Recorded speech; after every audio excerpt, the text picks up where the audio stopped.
on peut décrire ça comme oh, c'est hypocrite, c'est motivé, tu caches, tu mets des œillères face au risque.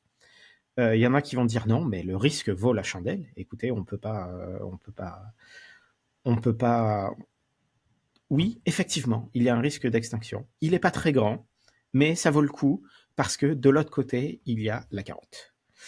On a une chance d'arriver jusque-là.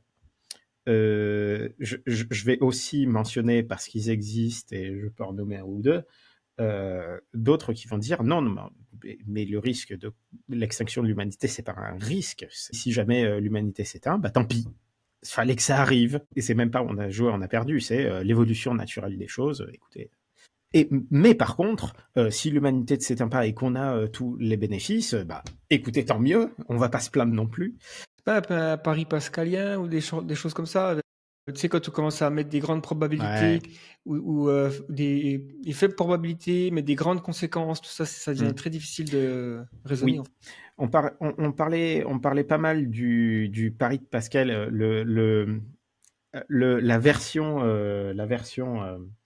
la version IA, Pascal's mugging, comment on dit, Ouais, le hold-up, ouais. de Pascal. Qui est le truc, c'est quelqu'un vient et te fait un hold-up. Attention, je veux ton portefeuille. Et si tu ne le fais pas, je vais t'enfermer pendant 100 millions d'années dans un enfer simulé avec plein de souffrances. Et toi, tu dis, ouais, non, je pense pas que ça va arriver. Ah, peut-être, mais il y a une chance infinitésimale que tu aies de terribles souffrances. Donc, si tu fais le calcul, ça vaut le coup.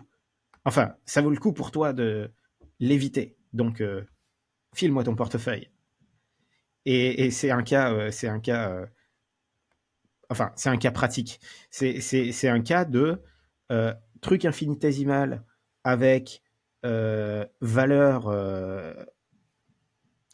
astronomique de l'autre côté, où la plupart des raisonnements standards où tu dis tu multiplies et tu vois ne tiennent plus. Les barres d'erreur sont beaucoup trop grandes et ça devient compliqué.